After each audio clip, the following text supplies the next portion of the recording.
SEPS to BIM Department Aggregator to Onuma 3D iPad app.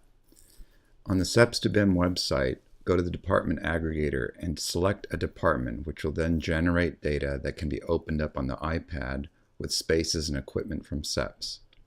These spaces have the equipment per space laid out at different levels of detail.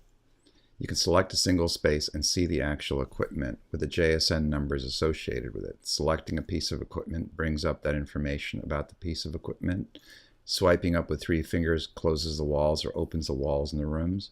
And you can walk around and select different elements and look at the information that came from SEPS.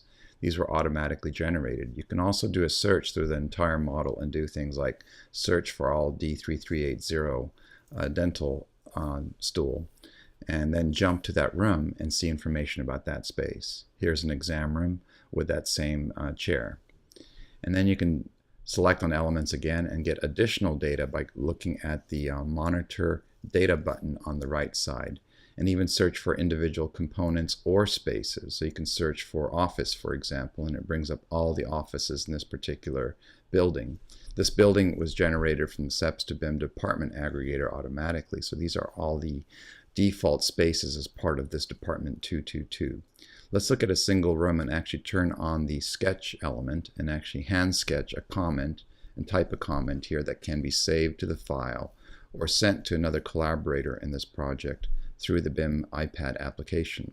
It can be saved as a bookmark to come back to it later, or sent as this email that goes directly to the other authorized users of this scheme. And we can type in add desks in this room, for example.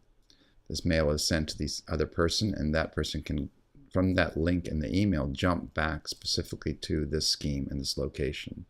We can also look through other projects or other bookmarks and view a lot of data very rapidly, even configured schemes that may have come from other BIM applications like Revit, SketchUp, or the Onuma system on the iPad or on the desktop. This is a very quick and easy way to see the SEPS data in 3D.